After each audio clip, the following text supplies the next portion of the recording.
Lashkar-e-Taiba commander Sheikh Yusuf Afridi was walking outside his home in Pakistan. Suddenly, attackers closed the distance, and after multiple close-range shots, Afridi was killed.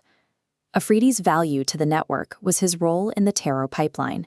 He managed the coordination and recruitment for Lashkar-e-Taiba, specifically targeting young men in impoverished tribal areas. He manipulated these recruits, pushing them directly into active militant roles. The attackers vanished immediately. No group claimed responsibility for the hit, and local authorities were unable to identify the gunmen. To the Pakistani establishment, they are simply known as unknown men. This is a consistent pattern spanning 4 years. Targeted eliminations have neutralized dozens of high-profile assets, including Zahoor Ibrahim, one of the hijackers of Indian Airlines Flight IC-814. These hits are systematically removing known operatives and financiers across the region. The perimeter is shrinking.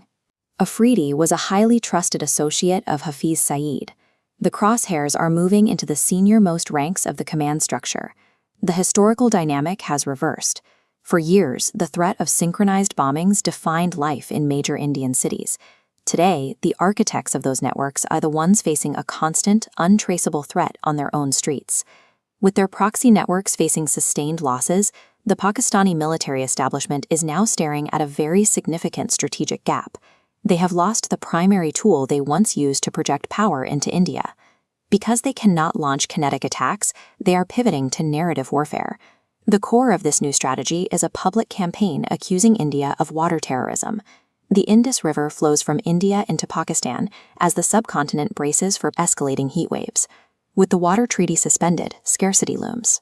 Pakistan preemptively frames this as aggression, declaring water a red line and accusing India of weaponizing the river. This highly coordinated media campaign is being pushed at the absolute highest levels. Prime Minister Shehbaz Sharif and his cabinet are actively broadcasting these claims through state channels and international platforms, preparing to amplify the narrative through allied media networks. Because their kinetic options are limited, Pakistan's current strategy relies on this narrative of victimhood. They need international validation of this water crisis to force a diplomatic intervention. However, this strategy is only effective if a major global power validates the claim. Without that amplification, the water narrative remains a local grievance. Official U.S. intelligence makes this validation difficult. A recent U.S. congressional report continues to designate Pakistan as a hub for 12 foreign terrorist organizations, contradicting the image of a victimized state. To get around official channels, Pakistan is attempting to appeal directly to the unpredictable foreign policy instincts of Donald Trump. Trump's personal diplomatic style often clashes with U.S. government reports.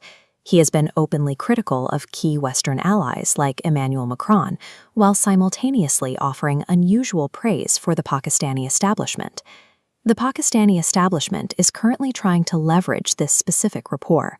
They are leaning into a high-level military-to-military relationship, hoping to capitalize on Trump's past flattery of their senior command. The core intelligence concern is the potential for a regional dispute to go global. If a panicked Pakistan can convince an unpredictable U.S. leader to publicly back their water claims, they will have successfully forced the international community into the conflict. India's required response is a preemptive diplomatic counteroffensive. They must aggressively highlight the established facts regarding Pakistan's terror hubs to prevent the water narrative from taking root. This battle is being fought in international arenas.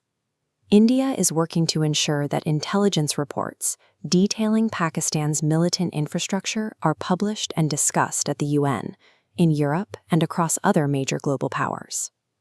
The bottom line is clear. The terror infrastructure that Pakistan relied on for decades is facing its most significant degradation in years. We will likely never know the names of the operators who carried out these strikes. Their identities are hidden, and their specific actions will remain outside the official historical record. Working in the shadows, these operators struck the logistical heart of a long-standing proxy network. By removing the individuals responsible for recruitment and coordination, they have significantly degraded the ability of these groups to project power across the border.